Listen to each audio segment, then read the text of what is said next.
तर नागपूरमध्ये auto rickshaw संघटनांनी आज बंदची हाक दिली आहे। विविध मागण्या मान्य व्हाव्या आणि सरकारच्या धोरणाविरोधात हा बंद पुकारल्याचं सांगण्यात येते। एक मोठी बातमी नागपूरमधून।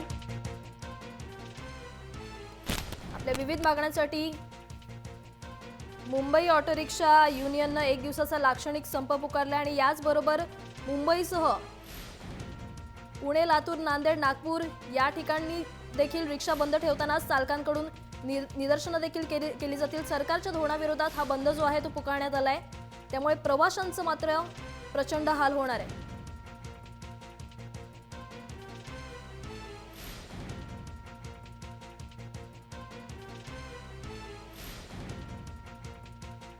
फोन लाईनवर आपल्यासोबत आहेत आपले प्रतिनिधी विजय दिघे। विजय, नागपूरमध्ये ऑटो रिक्षा संघटनांनी आज बंदची हाक दिली आहे, काय आहे तिथली परिस्थिती?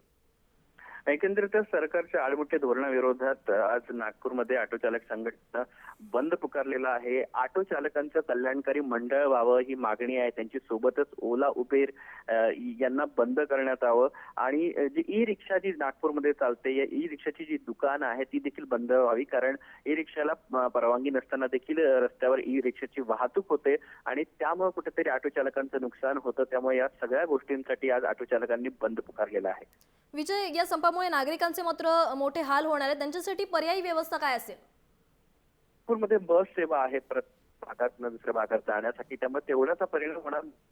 जी शाळा मुख्यतः शाळांमध्ये इथे नागपूरमध्ये ऑटोनी केला जातो, मात्र शाळेतील मुलांचे मात्र आज हाल होणार आहे। त्यांच्या पालकांना सोडावं लागणार आहे, त्यामुळे एक तसा विशेष परिणाम होणार नाही, मात्र काहीच परिणाम दिसणार आहे।